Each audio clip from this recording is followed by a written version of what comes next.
বাংলাদেশের ছোট্ট বক্তা, নাম তার রফিকুল্লাহ মাদানী। নাম শুনেছেন? রফিকুল ইসলাম মাদানী অল্প বয়সের একজন ছেলে, যাকে পিচ্চি বক্তা হিসেবে বলে। তিনি গতকালকে ডবল বিয়ে করেছেন। আলহামদুলিল্লাহ। ডবল বিয়ে করাতে বাংলাদেশের অনেক মিডিয়াগুলোতে কথা আসতেছে, হুজুরেরা কেন এত বিয়ে করে, হুজুরদের কি চরিত্র খারাপ? আচ্ছা বলেন তো, বিবাহ করলে চরিত্র খারাপ হয়? বিবাহ করলে চরিত্র আরো উত্তম চরিত্র হয়। বিবাহ করা, আল্লাহ তাআলা একটা পুরুষকে তার যদি 4টি গুণ থাকে, সে 4টি বিবাহ করার অধিকার আল্লাহ তাআলা তাকে দিয়েছেন। একটা পুরুষ মানুষ যদি তার শারীরিক গঠন ঠিক থাকে, তার আর্থিক সম্পদ ঠিক থাকে, তার যদি ইনসাফের বিচার যদি তার কলিজায় থাকে, সে তার যদি 4টি স্ত্রীকে 4টি জায়গার মতো যদি ব্যবস্থা রাখে, সে 4টি বিবাহ করার অধিকার আল্লাহ তাআলা ইসলামে দিয়েছেন। একটা পুরুষ যদি বিবাহ করে একাধিক, তাকে কখনো গালিগালাজ করা যাবে না, তাকে কটূক্তি করা যাবে না, তাকে ছোট বলে মন্তব্য করা যাবে না। তাহলে আল্লাহর কোরআন এবং নবীর হাদিসকে অবমাননা করা হবে। কারণ আল্লাহর পয়গম্বর মুহাম্মদুর রাসূলুল্লাহ সাল্লাল্লাহু আলাইহি ওয়াসাল্লাম একাধিক বিবাহ করেছেন, নবীর সাহাবায়ে কেরাম একাধিক বিবাহ করেছেন, তাবিঈন, তাবিঈন, মুস্তাহিদিন, সিদ্দিকিন, সালিহিন, শুহাদায়ে কেরাম একাধিক বিবাহ করেছেন। বিবাহ মানুষের চরিত্রটাকে কন্ট্রোল করে। বরঞ্চ বিবাহ করার মতো আল্লাহ তাআলা যাকে তৌফিক দিয়েছেন, সে যেন বিবাহ করে নেয়। প্রিয় ভাইয়েরা আমার, প্রিয় বোনেরা আমার, আজকে এই রফিকুল ইসলাম মাদানী, আজকে আমাদের সেই ভাইটি বিবাহ করে লাইফের মধ্যে এসে দেশবাসীর কাছে বলেছেন, বিবাহ করব আমি, বাসর করব আমি, মিষ্টি খাবো আমি, আর তোমরা মগার দল, তোরা খালি প্রচার করবি। আমরা খালি প্রচার নিয়ে ব্যস্ত। বাংলাদেশের মানুষের আমি কিছুই বুঝি না। বাংলাদেশের মানুষ একটা ডিগ্রি আল্লাহ তাআলা অর্জন করার তৌফিক দিছে, সেই ডিগ্রিটা খুব দামি ডিগ্রি মনে হয়। বলে কি ডিগ্রি? মানুষের বদনাম গাওয়া ডিগ্রি, মানুষের নামে অপপ্রচার করা ডিগ্রি আল্লাহ তাআলা বাংলাদেশের মানুষকে বেশি যোগ্যতা দিছে। সকালবেলা উঠেই আমার চরিত্র হয় মানুষকে নিয়ে, নিজের চরিত্রের দিকে কেউ কোনোদিন তাকায় না। নিজের চরিত্রটা কয় নম্বর, এটার দিকে তাকায় না, খালি মানুষের কথা নিয়েই খালি গেলনা শেখায়। অথচ এটা যে বড় পাপের মধ্যে একটা বড় পাপ। রাসূল করিম সাল্লাল্লাহু আলাইহি ওয়াসাল্লাম বলেন, কেউ যদি জানতো যে মানুষের অপপ্রচার করা, মানুষের গেলনা শেখায়ত করা কত পাপ, তাহলে সে কোনোদিন এই পাপটা করতো না। রাসূল করিম সাল্লাল্লাহু আলাইহি ওয়াসাল্লাম বলেন, সেটা কেমন হবে?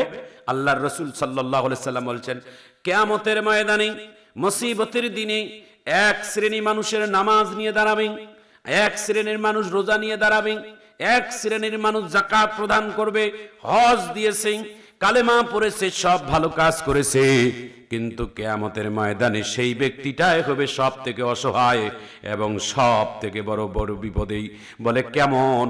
বলে যেই মানুষটা হজ করেছে, নামাজ পড়েছে, যাকাত দান করেছে, ওসর দিয়েছে, ইসলামের ভালো ভালো কাজগুলো করেছে, কিন্তু এই মানুষটা মানুষের গেলনা শেখায়ত বেশি গাইছে, মানুষের বেশি বেশি করে অপবাদ গাইছে।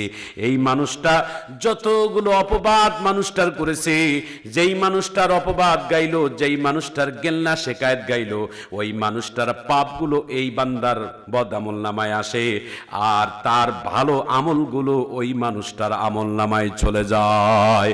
সারা দিনের নামাজ, মসজিদে নামাজ পড়ার পরে যদি মসজিদের ভিতর থেকে বাহির হইয়াই বলে, এই ইমাম সাহেব ভালো না, মুয়াজ্জিন সাহেব ভালো না, মসজিদের কমিটি ভালো না, এইভাবে বদনাম, মসজিদ থেকে বাহির হইয়াই একেবারে বদনাম শুরু। ইমামের সূরা কেরাত ভালো না, ইমামের কণ্ঠ ভালো না, ইমামের অমুক অমুক দোষ, শুরু হয়ে গেল একেবারে বদনাম, মানুষের গেলনা শেখায়েত গাওয়া। আমার ভাইয়েরা, আমার বন্ধুরা, শুকরের গোশত খাওয়া যেমন হারাম, মৃত্যু জীবের গোশত খাওয়া যেমন হারাম, কোন অন্য ভাইয়ের অনুপস্থিতিতে কোন মানুষের কথা বলাও তেমন হারাম। যে মানুষের গেলনা শেখায়েত গায়, সে যেন মৃত্যু জীবের গোশত খাইল, নিজের মৃত্যু ভাইয়ের রক্ত চুষে খালো। এত বড় একটা পাপ, এত বড় একটা গুনাহ আমরা কেন করব? রফিকুল্লাহ মাদানী একজন পিচ্চি বক্তা, তিনি একজন জুয়ান মানুষ, দেখতে ছোট, কিন্তু তার যোগ্যতার মাকাম আল্লাহ তাআলা অনেক বড় করে দিয়েছেন। আলহামদুলিল্লাহ। বাংলাদেশের অসংখ্য উলামায়ে কেরাম তার ভক্ত, আমি নিজেও তার ভক্ত, আলহামদুলিল্লাহ বলে। রফিকুল্লাহ মাদানীকে, তাকে বাংলাদেশে ফুলের মালা দেওয়া দরকার, যে আল্লাহ তাআলা এমন একটা ছেলে 2টা বিবাহ করার যোগ্যতা রাখছে। তো তার নামে বদনাম করা, তার নামে শেখায়ত করা, তার নামে বাজারও গেলনায় করা, এগুলো কি দরকার ভাইয়েরা আমার, বন্ধুরা আমার? না, এগুলো দিয়ে কোনোদিন আমাদের উপকার হবে না, বরঞ্চ আমাদের ক্ষতি হবে। রাসূল করিম সাল্লাল্লাহু আলাইহি সাল্লাম বলছেন, কয়েকটি পাপের কারণে মানুষের চেহারার মধ্যে নূর নষ্ট হয়ে যায়, নূরগুলো চলে যায়। আর কয়েকটি ভালো আমলের কারণে মানুষের চেহারার মধ্যে আল্লাহ তাআলা একটা নূরের তাজাল্লি দিয়ে দেয়। কয়েকটা পাপের কারণে মানুষের চেহারা থেকে ধীরে ধীরে নূর চলে যায়। তার মধ্যে একটি অপরাধ হচ্ছে মানুষের গীবত গাওয়া, মানুষের গেলনা করা, মানুষের শেখায়ত করা, মানুষের নামে অপপ্রচার করা। একটা মানুষের যদি অপরাধী হয়ে যায়, সেই মানুষটাকে সামনাসামনি বলায় এটা মুসলমানের দায়িত্ব, কিন্তু পিছনে বলা যাবে না। ভাইয়েরা আমার, বন্ধুরা আমার, রাসূল করিম সাল্লাল্লাহু আলাইহি ওয়াসাল্লামের একজন সাহাবী মসজিদে নববীর বারান্দায় তিনি খেজুর বিতরণ করতেছেন। খেজুর, বাচ্চা বাংলায় বলা হয় তাবারক।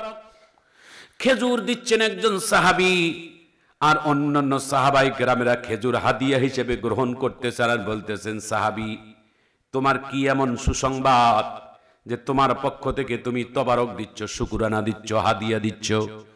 নবীর সাহাবী হাসি দিয়ে বলে, আমার নামে একজন গেলনা শেখায়েত গাইতেছে, এই জন্য আমি তবারক দেই। নবীর সাহাবী বলে, তোমার নামে শেখায়েত, তোমার নামে বদনাম, তোমার নামে অপপ্রচার করা ব্যক্তির নামে তুমি তাবারক দাও, এটা কি এমন খুশির সংবাদ আছে? সাহাবী ডাক দিয়ে বলে, আমি আল্লাহর নবীর কাছে শুনেছি, যারা আমার নামে অপপ্রচার গায়, যারা আমার নামে গেলনা শেখায়েত গায়, যারা আমার নামে অন্যের কাছে যায় চকলখুরি করে, আমার গুনাহগুলো তার কাছে যাবে আর তার জীবনের ভালো আমলগুলো আমার কাছে আসবে। এই জন্য আমি আল্লাহর কাছে শুকরিয়া আদায় করে বলতেছি, আল্লাহ, যিনি আমার নামে গেলনা শেখায়েত গাইতেছে, অপপ্রচার করে, তিনি তো আমার উপকারই করতেছেন, তিনি তো আমার ক্ষতি করতেছেন না। ভাইয়েরা আমার, বন্ধুরা আমার, যদি মানুষ জানতো এটা কত বড় পাপ, এটা কত বড় অপরাধ, এটা কত বড় জঘন্যতম অপরাধ, মানুষের গেলনা করা, মানুষের অপপ্রচার করা, মানুষের কথা অন্যের কাছে লাগিয়ে দেওয়া। আল্লাহর নবী মুহাম্মদুর রাসূলুল্লাহ সাল্লাল্লাহু আলাইহি ওয়াসাল্লাম বলেন, আল্লাহর কাছে আল্লাহর নবী বলেন, এ সাহাবীরা, আল্লাহর জমিনের উপর, আসমানের নিচে সব থেকে বড় সওয়াবের কাজ কি তোমাদের কাছে বলবো? নবীর সাহাবায়ে কেরামেরা হচ্ছেন সওয়াবের ভিখারি।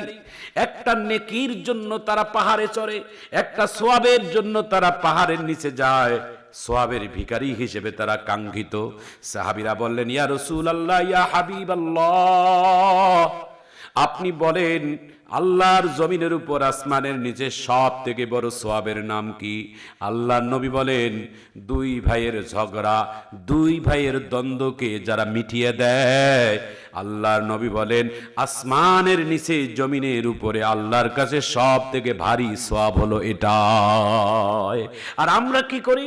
দুই ভাইয়ের ঝগড়াকে আরো বেশি লাগিয়ে দেই, স্বামী স্ত্রীর ঝগড়াকে না মিটাই দিয়ে আরো বেশি লাগিয়ে দেই, পাড়া প্রতিবেশীর মধ্যে ঝগড়া লাগছে, এটাকে মিটাই না দিয়ে আরো বেশি লাগিয়ে দেই।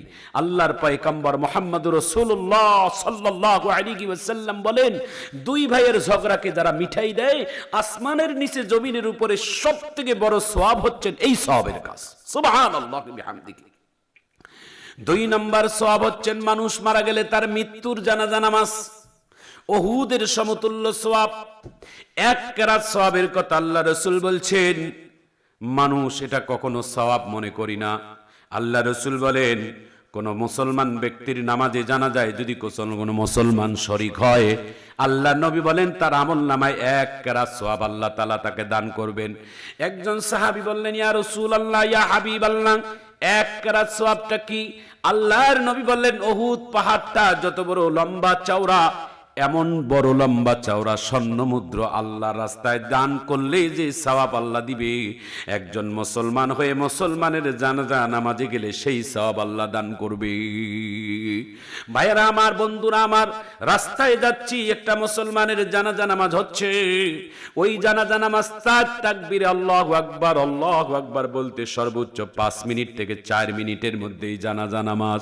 4 মিনিটে একটা উহুদের মতো স্বর্ণমুদ্র দান করার সওয়াব এই 4-5 মিনিটের মধ্যে আমরা পেতে পারি। তাহলে এত বড় সওয়াব আমরা কেন কামাই করব না?